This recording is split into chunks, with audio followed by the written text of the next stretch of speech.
everyone. Thank you so much for tuning in. Shana Tova umetuka, Gmar Chatima Tova. Well, we made it through Rosh Hashanah. Hopefully we are all preparing ourselves to have a more meaningful Yom Kippur. But as you can see here in my background, it's already time also to start preparing for Sukkot, Shemini, Atzeret, and Simchat Torah.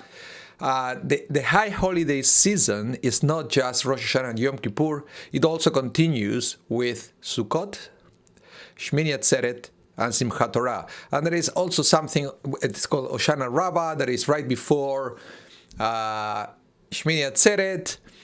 That's, some will say that that's actually the formal ending of the high holidays, and Shemini Atzeret is a bonus. Even though we're not going to talk too much today about Hoshana Rabbah, but I wanted to mention that is part of Sukkot, but that is the official ending of the high holidays. Hello, Rocky. Good to see you there. We have Priscilla, we have Alan, and who knows who else, because I have more numbers here, but only 3 people who say something on the chat. Remember, you can always use the chat to send me messages. I try to read as many messages as I can.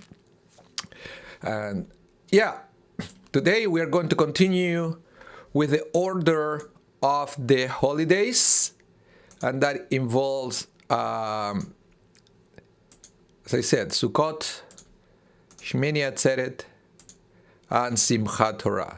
That we are going also has great celebrations at the Shari Zedek to celebrate all those holidays. Hi Terry, you're here too from Toronto. Very nice. And let's wait one more minute before we dive into this class. And I hope you already have your sukkah for this year. Unfortunately, it's not one of those years that we are going to have a chance to visit somebody else's sukkah because of all the restrictions. So perhaps this is the year for each one of you to have your own, if you have enough space, of course, to do it. It's a challenge to have a sukkah. I had to build it every year. And even though I got a kit that came to me from New York, actually, even though I got it from Toronto, I know that it comes from New York. Even though all the pieces are there, it's supposed to be super easy, but it took me forever the first time to figure out how to do it. But I'm looking forward to try it this year. Last year was very hard with all the weather. This year, hopefully, it's going to be a little better. But okay, let's start studying about the festival of Sukkot first. And before we do that, we have to study something that is very important, and is how do we greet each other for the biblical festivals. Because as I mentioned in previous classes, for Rosh Hashanah, we wish each other Shana Tova umetuka, a good and sweet year. For Yom Kippur, we say Gmar Chatima Tova, may you finish with a good sealing. In other words, it's a way to say, may you be inscribed in the book of life. It's a more poetic way of saying it, but it means exactly the same. And for the other festivals, we say Chag Sameach. I'm going to put it here, which means happy festival. Now, this is interesting because we have like a back and forth when you wish this to somebody else. You first say to the other person, Chag Sameach. The other person will say to you, Moadim lesimcha. And you will answer once again, Chagim uzmanim lesason. So, Chag Sameach, happy festival. They will wish to you, Moadim lesimcha, times of joy. And then you're going to say it back, holidays and seasons for rejoicing. Wow, it's beautiful the way we have it. Lots of, and you can tell that they're supposed to be a joyous moment, which is great because Yom Kippur is such a somber festival where there is not much joy going on at the synagogue. Even though Yom Kippur, and we study this, it should be a joyous moment because we receive the most wonderful gift, that is God's forgiveness. That alone should be a reason for celebration, even though the celebration itself is not part of the festival. It should be inside ourselves, that feeling of joy at the end of Yom Kippur. And I would like to say that we have a little bit of that during Ne'ilah. That's why, I don't know about you, but it doesn't matter how hungry we are on Yom Kippur, and sometimes we really suffer during the day. Whenever Ne'ilah comes, it's like it all goes away. There is no thirst, there is no hunger. There is all the excitement of Ne'ilah. But on Sukkot, it is perhaps the most joyous festival of the calendar. One of the names of the festival of Sukkot is Chag, which means the festival. And we have a specific commandment to be joyous during the festival of Sukkot. Kind of makes sense because it's a festival of the harvest. And it's the end of the season of harvest. You know what? It's like if you're a farmer and you had a great harvest season, hooray, let's celebrate. If you had a so-so harvest season, let's celebrate anyway because it's over. I don't know if it was a great or not, but at least it's over, and I don't have to be worried about my field anymore. So it has that kind of celebration. It's a celebration to celebrate achievements. Doesn't matter if you achieved a lot or a little during the year, but you have an opportunity to give yourself, you see, a pat in the back and say, you did great. You did great. Next year we can do better, but that can wait. For now, let's celebrate about what we did for last year. So, let's go to the first text. This is from the Bible, because remember, whenever we celebrate a festival, a holiday in Judaism, we have two different sources, the Torah and the rabbis. Some festivals will come from the Torah, some others will come from the Talmud, from rabbinic literature. So, for example, as Hanukkah or Purim was instituted by the rabbis. But the festival of Sukkot is coming directly from the Torah. So whenever you have something like that is coming from the Torah, you should have a verse or verses in the Torah telling you what to do. So let's see. This is coming from the book of Leviticus. And it says, Leviticus 23:39, but you have the sources there. On the 15th of the 7th month, the month of Tishrei. Remember, we talked about that. Even though, according to the rabbis, Tishrei is month number 1, in the Torah, it is month number 7. We count months differently in the Torah and in rabbinic literature. So it says, when you harvest the land's grain, you shall celebrate a festival to God for 7 days. The first day should be a day of rest, and the 8th day should be a day of rest.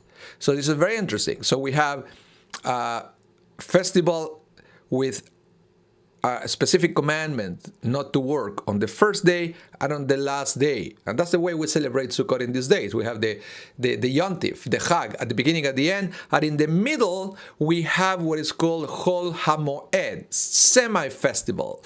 We still celebrate lots of things, but we don't have any of the restrictions that we have at the beginning and at the end. Let's continue. The other commandment that is specifically for Sukkot is you are to live in Sukkot for 7 days. Every citizen of Israel is to live in a sukkah, so that generation after generation of you will know that I made the people of Israel live in Sukkot. When I brought them out of the land of Egypt, I am Adonai, your God. Now, very interesting. The rabbis, of course, they talk about every single word you can imagine. You can imagine this. Right? The rabbis talk about every single word in this text. But there are some of them that they are very important, so we can understand how we can fulfill these commandments. Hello, Murray. Hello, Yerach. Welcome, welcome. If it says that we have to live in Sukkot for 7 days, what does it mean? We have to be inside the sukkah without getting out for the entire week? That's kind of inconvenient.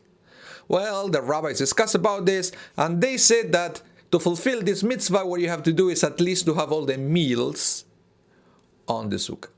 So if you have all the meals on the sukkah, that is considered that you inhabited inside the sukkah for these 7 days.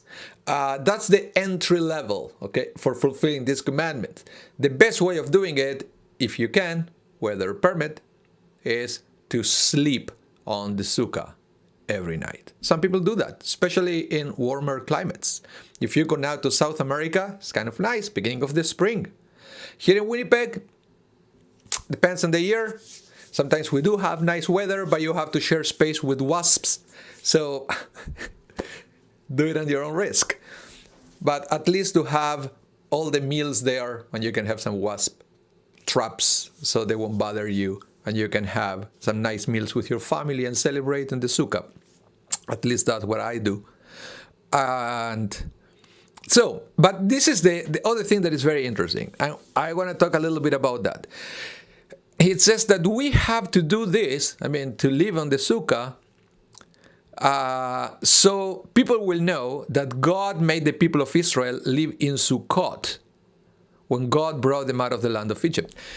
You see that, and I don't know if you saw that, if you notice it, I did it on purpose. I didn't translate it, the word sukkah. We usually translate the word sukkah as booth. But I didn't want to put there booth. The same reason that when we study about Rosh Hashanah and we talk about teruah, I didn't really want to translate teruah as blowing of the shofar because it wasn't so clear what teruah means. Well, you guess well. Same thing happened with the word sukkah. What is the sukkah? What is a sukkah? Don't forget that many times we are conditioned by whatever we were taught, either by our parents or at school. So when I grew up, I went to Hebrew day school, and the only thing I heard about a sukkah was the booth. And I didn't have any alternative explanation of what a sukkah might be. But as we are going to see in a few minutes, there are different interpretations of what a sukkah actually is.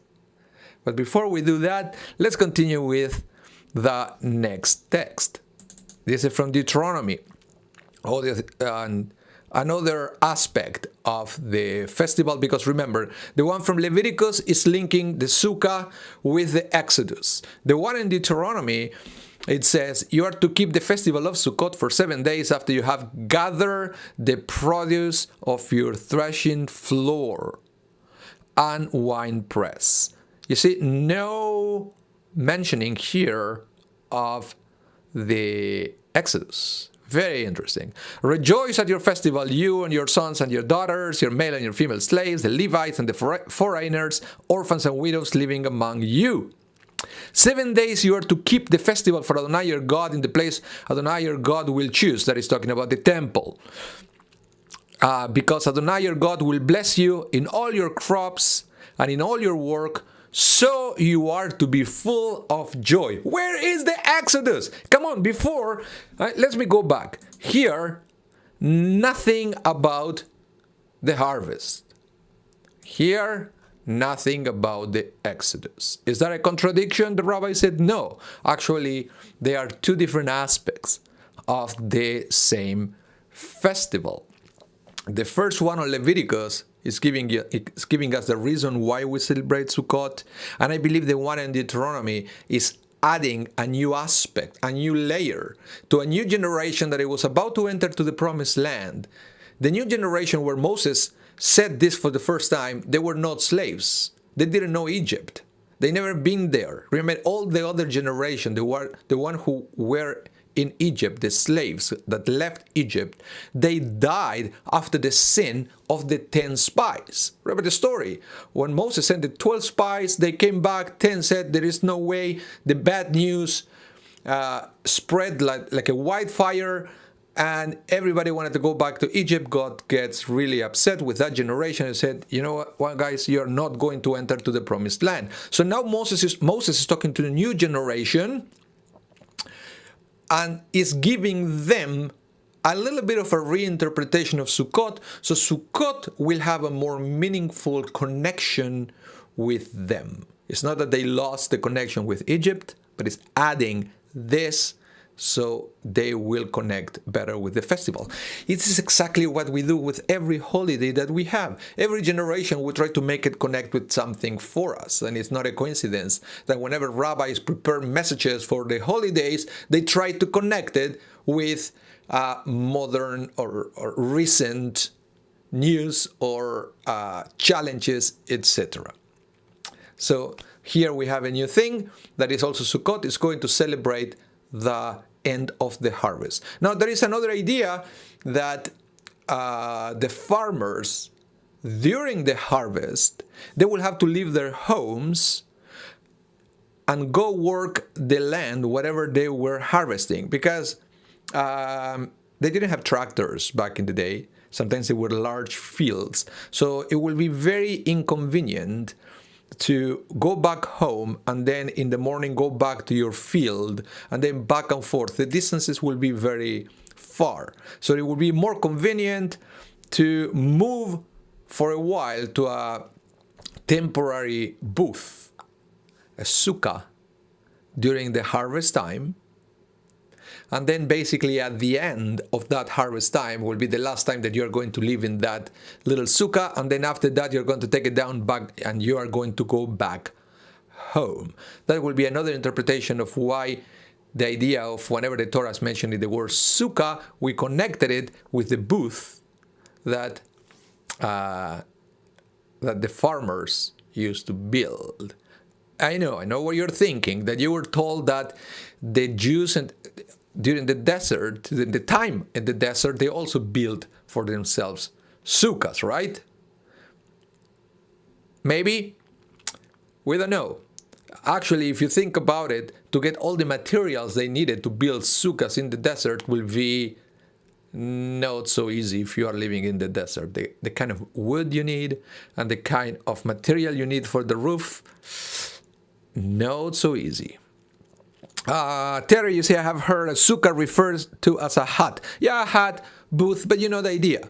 Something that is made out of wood with a special kind of very simple roof on top. In the land of Israel, actually, you don't need anything sophisticated for the roof because there is no rain during this time of the year. The rain is only during the winter. So they wouldn't have that kind of problem, except maybe towards the end of the harvest is when it starts raining. So let's read about the different interpretations of the word. Oops, let's ignore this. Of the word sukkah. Okay, the Talmud says, it was taught that I made the people of Israel live in Sukkot. Yeah, we read about that. No news here. Rabbi Eliezer said this refers to the clouds of glory. Rabbi Akiva said the Jews made actual booths for themselves. Very interesting. So the Talmud here is not so sure that when the Torah is talking about Sukkot, they're actually talking about huts or booths. Because Rabbi Eliezer said no. Every time the Torah mentions the Sukkah, what it's talking about is the cloud of glory that God sent to protect the Israelites during their traveling in the desert. You forgot about that. But it's mentioning that God was protecting them with that. And you see, let's read the two arguments. The ones that said that it's real booths and the one that says that it's the clouds of glory. Let's start with real booths.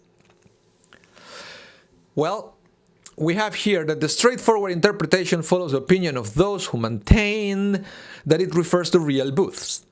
In fact, that's the one that we teach everybody, right? You probably learned. The rationale for the observances suggested by the verse, after you are to keep the festival of Sukkot for 7 days, you have gathered the produce of your threshing floor and wine press.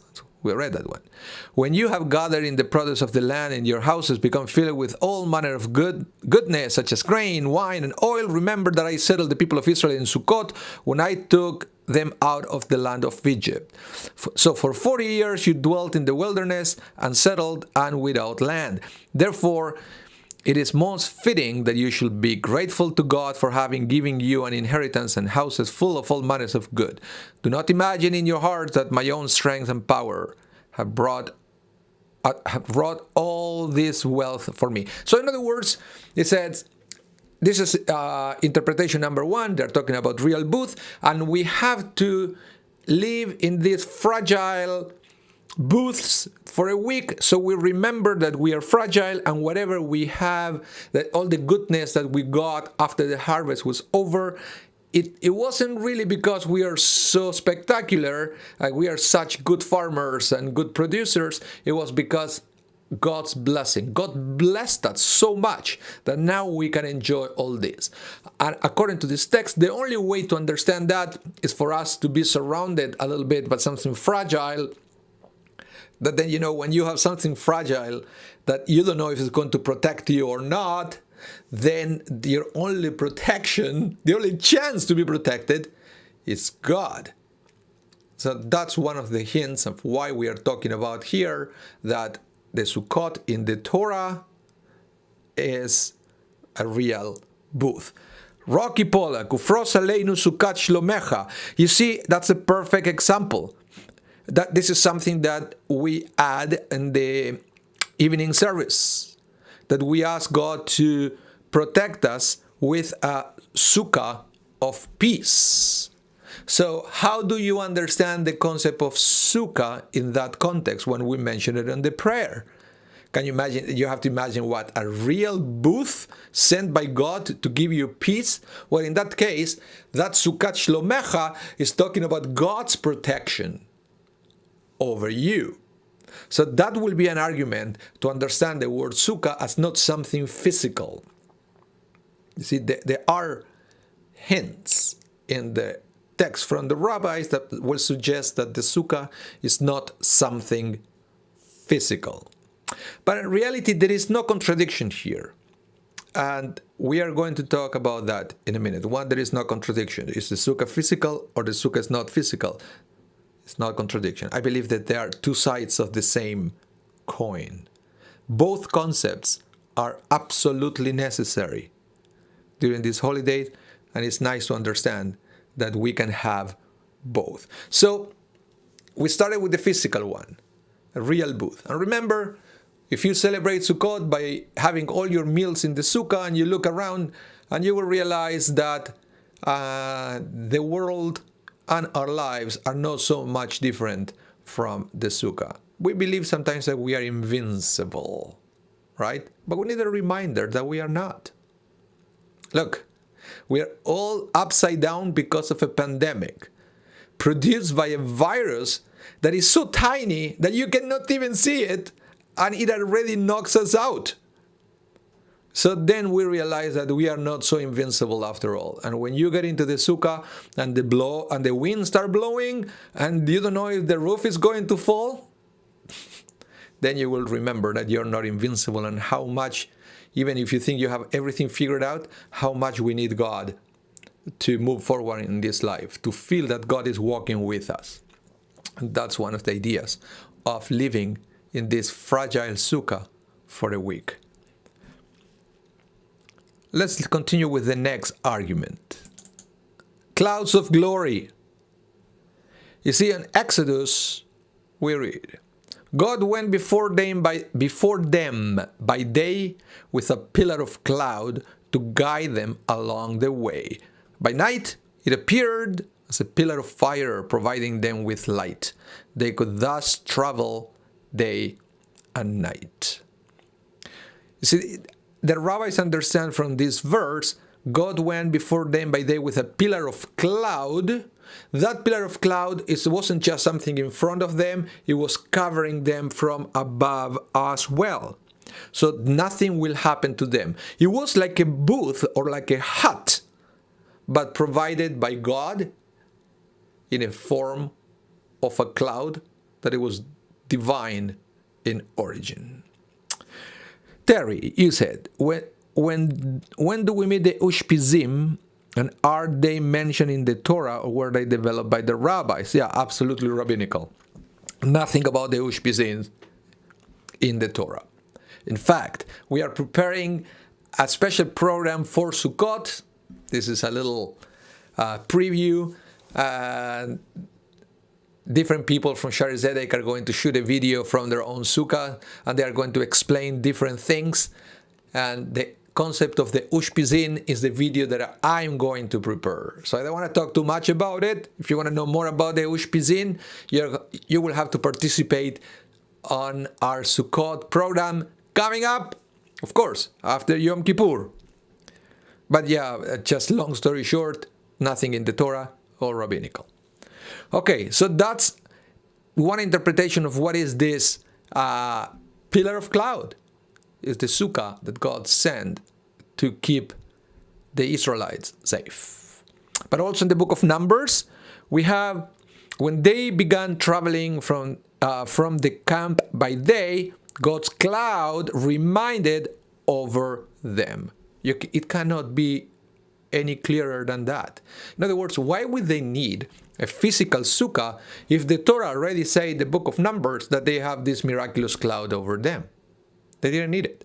Same thing that they didn't have a need to go to provide food for themselves because they had the manna every day.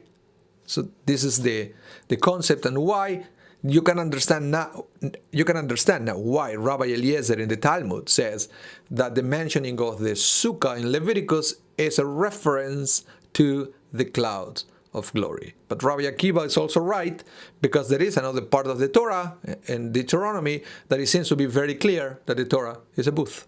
So you have the two concepts. Here you go. Any more questions? Saying none, let's keep moving forward with the next text. Let's see what the Ramban says. Let me add this to the dictionary so you won't see the red light, the red line. It says, I made the people of Israel live in Sukkot. Let's see what the Ramban has to say. He says, Rashi, a very famous medieval French rabbi, interprets it as, this refers to the clouds of glory. Here you go. So Ramban agrees with Rabbi Eliezer, which is correct in terms of the literal meaning. For God commanded the generations to remember the great and wondrous acts that He did for them by having them reside in the clouds of glory like a sukkah. So, but you can see here at the end of the day, what we learn by understanding the sukkah as a cloud of glory or understanding the sukkah as a fragile booth are pretty much the same. They are both teaching us the same principle. The principle of God's protection. The principle that without God's protection, we are on our own and we are even more fragile than we already are. We need that sense of security that feeling the presence of God brings into our lives. We cannot go through this life feeling insecure every step of the way. That's a very miserable way of living life. So we have to find a way to feel secure in what we are. We need to understand that we have what we need to fulfill our mission. You see, this is the problem. Because sometimes when we pray to God, we always ask God what we want. Sometimes the challenge is to stop for a minute and instead of yelling at God for what you want, to try to listen to God's voice to understand what you really need. And the rabbi said that if you do that process, you will understand that you already have what you need to fulfill your own mission in this world. Then if you are at that point, we call that emunah, which is real faith. That's what real faith is about. So by understanding that we are covered by this divine sukkah, perhaps we can take that with us for the rest of the year. So it's not a coincidence that many rabbis agree that the sukkah is a booth, but what we have to understand is it represents the clouds of glory, divine protection, so we cannot go through life feeling insecure.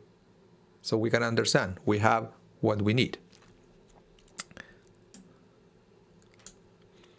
let's continue. So I would like to talk to you a little bit about how you build a sukkah. The sukkah has very specific requirements. Let's see. You see I have a word here. I'm going to add it to the dictionary. I hate when this happens. Sometimes the computer forgets. Okay, the sukkah must be constructed following guidelines. You can't just do whatever you want. You know, you should know the rabbis by now. You have to be very specific the way you do it. The rabbis always have these specific things, right? So there are two basic components of a sukkah. Number one, the schach, the covering or the roof that serves as roof of the sukkah and the wall. So number one, the schach. Number two, the walls. You need those two components. The schach is the most complex of the two. The walls, pretty much you can use whatever you want. There are lots of things are okay for the walls.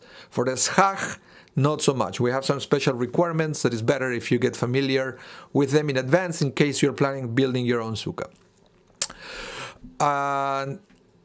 So, one should strive to beautify the sukkah and adorn it with beautiful furnishing and beautiful linens, commensurate with his means. I mean, you don't have to go crazy. You don't have to break your bank account or to take a credit to beautify the sukkah.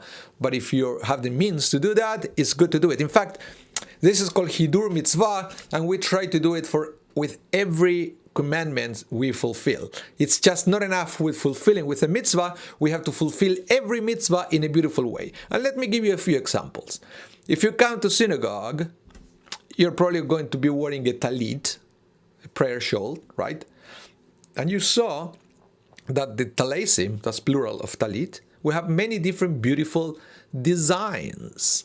Some people even put something special around the neck. It's called the atara, or the crown of the talit. I have one that I use sometimes that is beautiful. It's all made with silver thread, and it's beautiful and it's expensive and it looks amazing. That is part of the hidur mitzvah. It's the beautifying of the mitzvah, because if according to the Torah, all you have to do is to put tzitzit, these fringes, in the corner of a piece of shmata, of a piece of fabric. That's all you have to do. You don't need to put anything special, but we always add to make the mitzvot prettier. Same thing with the mezuzah that we put in our doors. All you have to do technically is to get a piece of parchment, just nail it to the wall, but I haven't seen anybody doing that. You go to the gift shop and you get a beautiful casing so you can put the parchment inside, and then it looks beautiful on your door. And that is part of the process of hidur mitzvah. We always try to beautify the mitzvah. So this is the thing. Don't get fooled by the fact that the sukkah is something rustic and fragile. We still have the obligation to make it pretty, to make it look great and beautiful. So it's not uncommon for different congregations to have, for example, sukkah decorating parties. We used to have it before COVID. That's what we used to do. And this year we have more difficulties, so we don't do it. But if you have a sukkah at home, please go ahead and do so. It's a great family project. Now, let's talk a little bit about the walls. Regarding the walls of the sukkah, it is necessary to construct walls that they are complete and strong. Okay? Stable enough that the wind does not move them, and built so that the wind does not extinguish the candles burning in the sukkah at night. Sukkah must have at least 3 walls. It's like this one that I show you at the beginning of the class. Remember this one that I have in my background? That one is a perfect sukkah that has 3 walls. I will do the walls a little bit longer maybe, but hey, that's not my sukkah, by the way. I have this ability to change my backgrounds as I wish, so I can put all these beautiful photos in the background. No, the sukkah does not need a mezuzah. No, because it's a transitory place, so you don't need that. Only places that where you live all year round is when you need a mezuzah. Yeah. By the way, somebody told me the other day that some people actually are moving the mezuzah to the fridge door in these days because that's the only door they open during COVID. That's supposed to be a joke. Okay, let's continue with our class. So that's for the walls.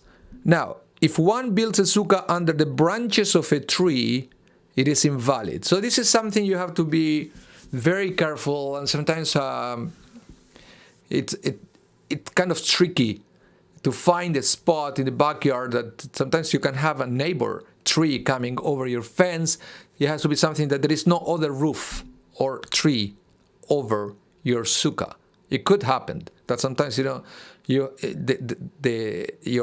home roof could be a little longer and it's giving a shadow over the sukkah. You have to move a little bit the sukkah so it's not under your home's roof. So and we are going to see why this is important. It cannot be under the branches of a tree. So that will be the other question. Can I use already the tree? I already have a tree in the backyard. Can I use my tree as actually the covering for the sukkah? No, you cannot. Why? Because of the next point. The schach has to fulfill the following conditions. They have to grow from the ground like a tree, but they have to be detached from the ground. So what you can do actually, if you want, is you can trim the tree and use all those branches to create the roof for the sukkah. It's crazy. This is rabbinic thought. Technically, it's exactly the same. You're using exactly the same material, but because it's attached to the tree, it's not kosher. If it's the same one, same place, but it's detached from the tree, now all of a sudden it's kosher, and you can use that as a schach. In my case, I have a permanent schach. It's made out of bamboo, and the company who made it, it's almost like a blind. They put all these rods made out of bamboo, and they put them all together so you can roll it and you can keep it from one year to the next, so you don't have to go and trim trees every year, which these days we know it's not so ecological to do so. If all of a sudden more and more Jews will decide to become observant and they said, hey, let's go celebrate Sukkot, we are millions of us, and we have to basically chop down every tree around. So we have to find a way to keep that schach from one year to the next. Best solution I heard so far is this new designs of the schach that is made out of bamboo sticks. Very smart, very clever. Whoever invented that, it deserves, I don't know, a chocolate or something. Yerach, you said it is okay if only a small part of the sukkah is under a tree. Well, it shouldn't, but I heard one lenient opinion that I would say that it's only a section of the sukkah that is under the tree. At least you have to be sure that whenever you say the blessings inside the sukkah, you are not under that section of the sukkah. That will be one solution that I heard before. But if you are building one, you have to try it at least that there are no trees over it. Now, what else do we need for Sukkot? Because some of you may already know that the sukkah is not enough to celebrate Sukkot. What else do we need? Any takers? What else do we need on Sukkot to celebrate the festival properly? Ta-da-da-dan, ta-dan. I know there is a delay, so maybe some of you may be typing this and I don't see it yet. And okay, nobody typed it there. What else we need in Sukkot to celebrate Sukkot? I'm gonna go to the next slide, and this is the answer here. So what we need is,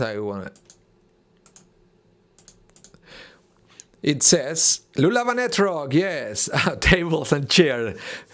Thank you, Yerach. Very funny. The Lulav, yeah. You see, on Leviticus, it says that we have another commandment for Sukkot.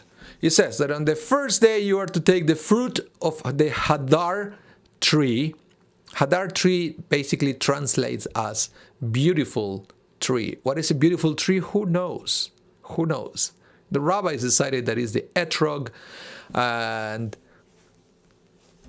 I don't know, might be in the etrog, but that's what we use in this day. So let's count together. Etrog, which looks like a lemon if you haven't seen one yet. Palm fronds, it's a lulav, that is a palm tree branches. Thick branches, which is the myrtle, or hadass in Hebrew, and the river willows, the arava, and celebrate in the presence of Adonai your God for 7 days. So in other words, we need both the sukkah and the 4 species that I just mentioned, the etrog, the lulav, the hadass, and the arava. Yes, Terry Cherniak, hello, lulav and etrog, very good. And yeah.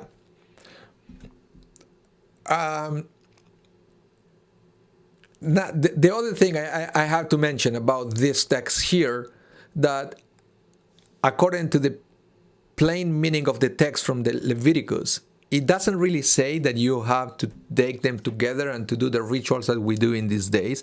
It just said that on the first day you are to take these 4 things.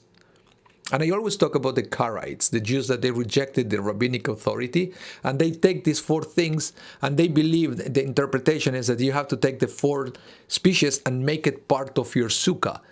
Very interesting. That's the interpretation of the verse according to them. But that's not what we do. The rabbinic interpretation of this verse is you have to take the 4 species together and you have to shake them every day at shul. Okay? Here actually said you have to eat them. And yeah, one of the blessings is leishev basukah. That's correct. To be sitting in the sukkah. Yeah. So why do we need these 4 species on Sukkot? The Torah doesn't really say. And you know what happened. When the Torah doesn't say something, the rabbis play detective. And they try to find a reason. Because, yeah, if you play detective, the main thing for a detective is motive. If you don't have motive, you have no case. So they try to find the motive. Why would be God's motive to ask the Israelites to take these 4 things? One interpretation might be it's because that's the end of the harvest, so this 4th thing represents maybe, I don't know, different kind of products, and you bring it together in this holiday. But the rabbis explain this. And you have there the photo of the lulav in the middle, then you have the arava on the right, the lulav, the adas on the left, and the etrog on the far left. So, what we have here is the 4 species taken on Sukkot parallel 4 different types of Jews. As follows. Etrog, because the rabbis noticed that etrog, because it's a fruit, it has both taste and smell. So they said, this represents Jews with both Torah and good deeds. So, we all know this kind of people. I mean, people who are scholars, but they are bad people. Can you believe it? Yeah, I can. Sometimes being a scholar doesn't mean that you have a good heart. But at the same time, we have people that they have good hearts, but they know no Torah at all. So the rabbis believe that there are merits in both. There are some merits into becoming a scholar and know Torah, because you have to understand, and I will give you another preview, because this is something that I'm going to talk during my sermon for Yom Kippur. And by the way, a little advertisement here. If you don't have your tickets for the high holidays, you can still get your codes to watch our services for Yom Kippur. All you have to do is to contact the office. It would be great if all of you could be there. So what I'm going to talk is that the Torah has 2 aspects. One aspect is the ritualistic aspect of the Torah, which I call the mitzvot of the Torah. The mitzvot of the Torah, what they do is to prepare your soul for the olam haba, for the afterlife. It cleans your soul from dirt so you can receive the light of God. All is good. But that's one aspect of the Torah. And then you have the principles of the Torah. That's why the Torah is not just a bunch of laws. You have stories in between. Because those stories, when they try to teach you, are principles that by applying those principles in your life, the Torah is preparing you for a life in this world. So in other words, two aspects from the Torah. One aspect will prepare you for the Olam Haba, for the other world, and the principles of the Torah will prepare you to live in this world. So they're basically two different aspects, and they're represented for Jews that they are scholars and people that they are good people, that they have almost like this knowledge of Torah and the way they behave in this world. So that is represented by the etrog. The best thing is if you can have both. That will be amazing, right? So if that's you, your element of Sukkot, you can celebrate about that, is the etrog. Now, we also have the lulav, which is the one here in the middle, that has taste because it's the palm tree. It will give you fruits, so it have taste, but not smell. And that represents Jews with Torah, but without good deeds. That's you. Your element is the lulav. Then we have the hadas, which is the myrtle. And that represents Jews with good deeds, good people, but they have no Torah. They don't observe any mitzvot. Why that? Because the myrtle has a very nice smell. If you scratch it and you smell it, it's beautiful, but doesn't give any fruits, so it's not edible. And then you have the aravot, the willows, no taste, no smell, and that represents Jews with neither Torah nor good deeds. And if you want to read more about this is taken from Midrash Rabbi. That is talking specifically about, and they also offer other explanations for the four species, but this is perhaps the most famous of all. So, what do we do with this? Let's read the Talmud about that to learn a little bit more about what we do with the four species. When do we, because we have to also talk about another thing that we do on Sukkot, and is that we start praying for rain during the Amidah, during the services. So far we are praying only for dew. Now we are going to switch and start praying for rain. So one of the ideas, you see, it's supposed to be one of the concepts of having these four species and shaking them. If you close your eyes and you hear the sound of the lulav, it sounds like rain. So one of the explanations is that we take these four things together to pray for rain. So now, this is very interesting, because according to the Torah, it seems to imply that we have to do this at the beginning. But I love when the rabbis almost overrule the Torah. Let's see what happened. He said, when do we mention rain in our prayers? It says the Talmud. Rabbi Eliezer said, when we pick up the lulav. Okay? That means at the beginning of Sukkot. Rabbi Joshua said, when we put down the lulav at the end of Sukkot. Rabbi Eliezer explained, this is because these four species can only to gain favor for the year's water. Just as these four species cannot exist without water, so too the world cannot exist without water. So Rabbi Eliezer said we have to do it at the beginning, because this is when, at the beginning of Sukkot, is when we are celebrating the change in season. We are moving into the fall. So we need to, at the beginning of Sukkot, to enter with kavanah and to pray for rain. But Rabbi Joshua, he said that we have to do it exactly for the same reason at the end. Let me explain to this. If you have to pray with kavanah, with intention, for rain, will you really do it at the beginning of Sukkot? Knowing that if God listens to your prayers, you're going to have rain immediately, and then you're not going to be able to celebrate Sukkot, because if it rains, you cannot be inside the sukkah.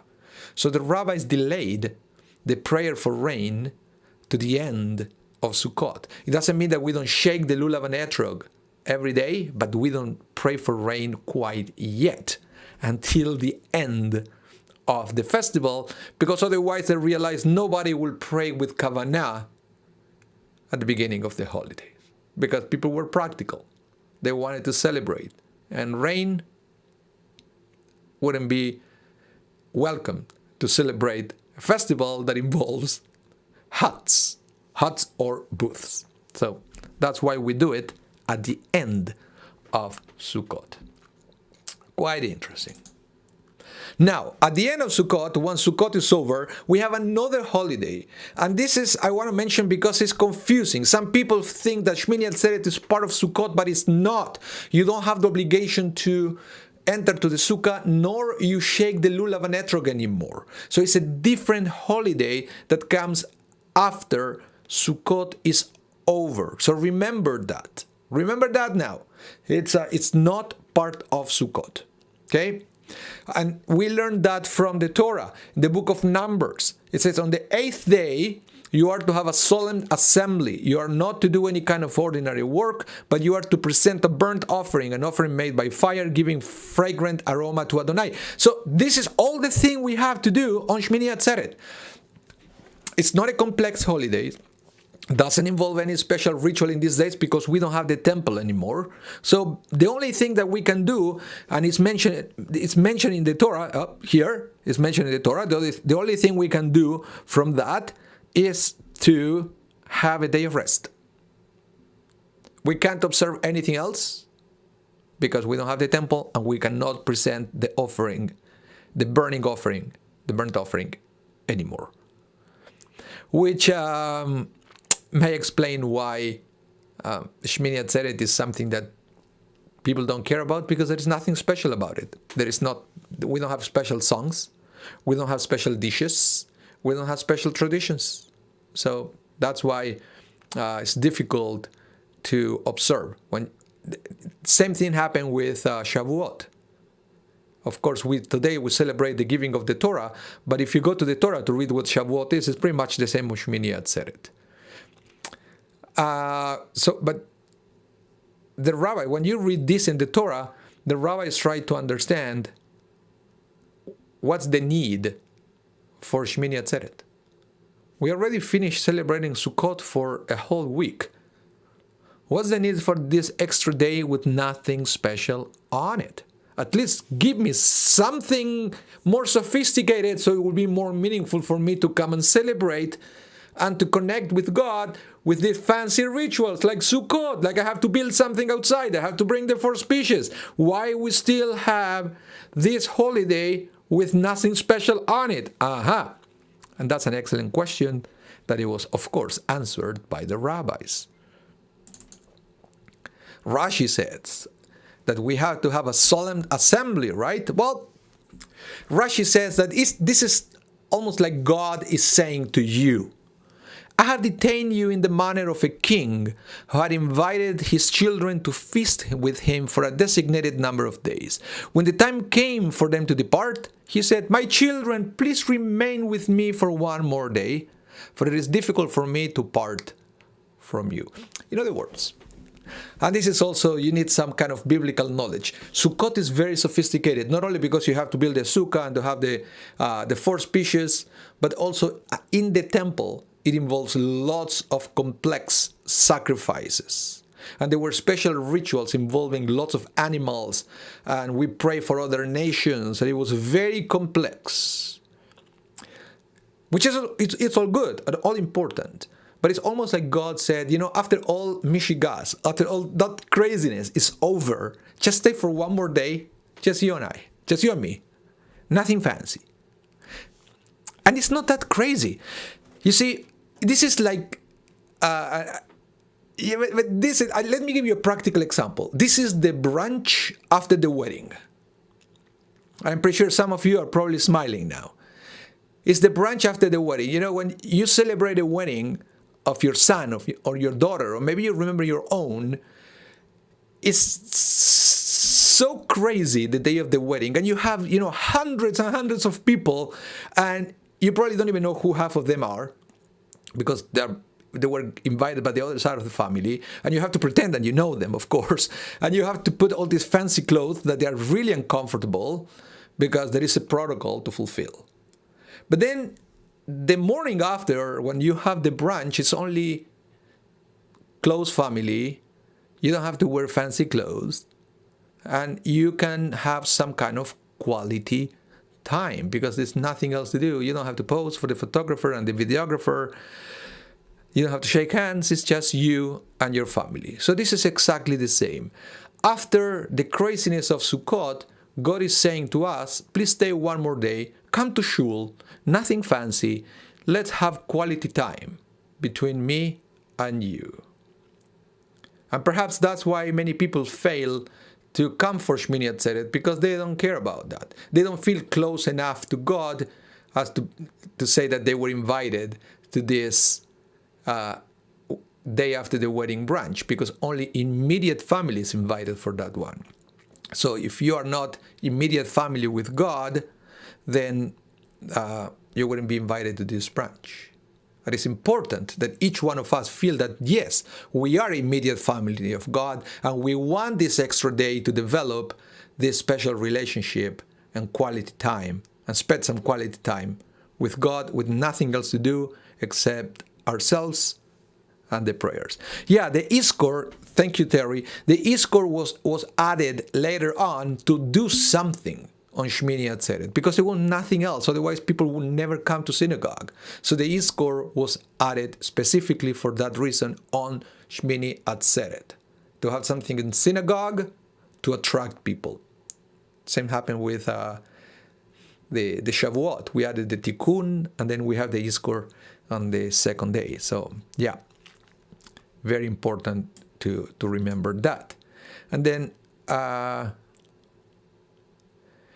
brunch, you see, I've seen it all the time. With the bar mitzvahs, it's the same. There is a brunch a day after. Maybe it's a Winnipeg tradition, but I love it.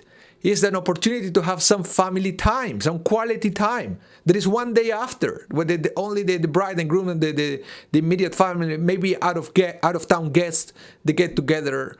And sometimes because they are staying at the same hotel, and they all have it together and they enjoy it. This is beautiful. I've seen it with the bar mitzvahs and bat mitzvahs, and I love it. I love it. The opportunity to have family and quality time after the craziness of a ceremony. One more thing is Simchat Torah. Now, I have to explain this because in Israel, there is no such thing of Simchat Torah separated from Shemini Atzeret. Shemini Atzeret and Simchat Torah in Israel are the same day. But in the diaspora, because we always have an extra day of holidays, then we have this Simchat Torah at the end, and it's the time when we finish the Torah and we start it again. This was also added by the rabbis, no reference in the Torah.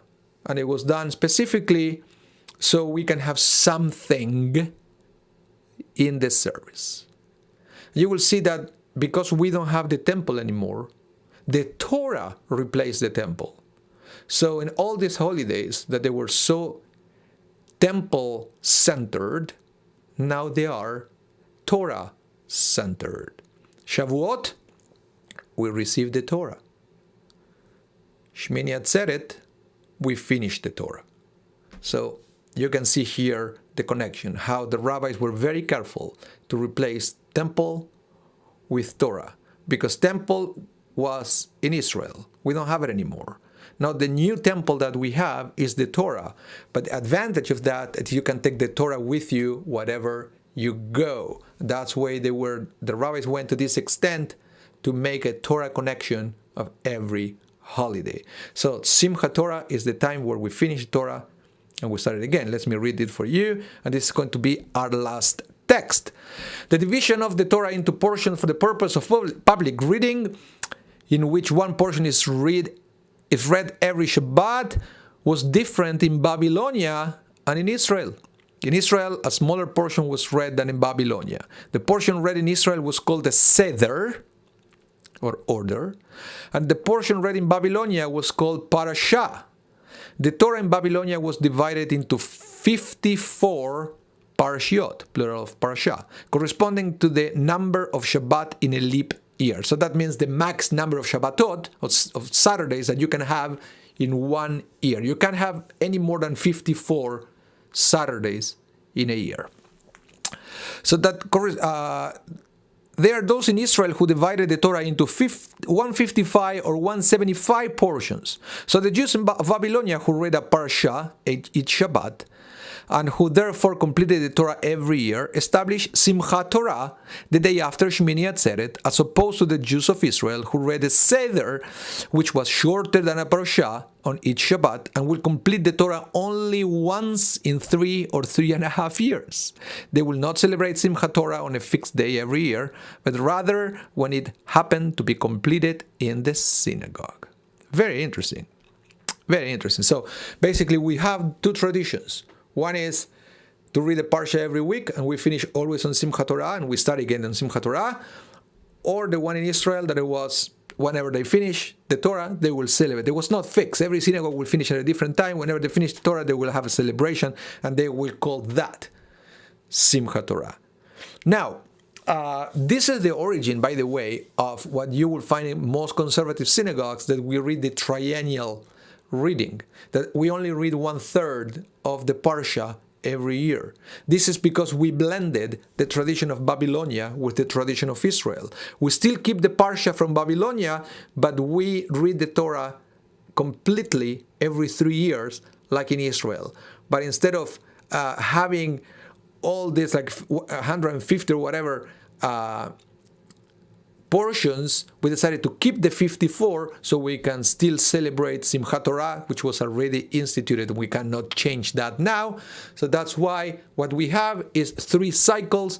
So cycle number 1, we read the first third of every Parsha. Cycle number 2, we read the second third of every Parsha. Cycle number 3, the third third of every Parsha. By the way, this year we're going to finish with cycle number 1, and after this Simchat Torah we're going to go back to Bereshit, to the beginning of the Torah, and we are going to start reading cycle number 2. That means that whenever we read the beginning of Bereshit, we are not going to read in the synagogue about the creation of the world, because that part is read only during cycle number 1. So something to have into consideration. So that's all I have to present to you today. You see, an hour almost to the dot. So if you have any questions, I will be happy to answer now. If not, I hope you are going to be a little bit more inspired, and I hope you have a little bit more knowledge now on how to celebrate, or to prepare yourselves to celebrate Sukkot, Shemini Atzeret, and Simchat Torah. And again, remember, we have the celebration of Yom Kippur this weekend, so I hope you are going to be there. And remember, if this is the first time that you caught one of our streams, remember to subscribe. Very important. You click there, you can subscribe, and you're going to be notified every time we upload any content to the internet, or every time we go live, because we love to have you there. You're very special to the Sher Zedek, and we love to connect with you guys every week.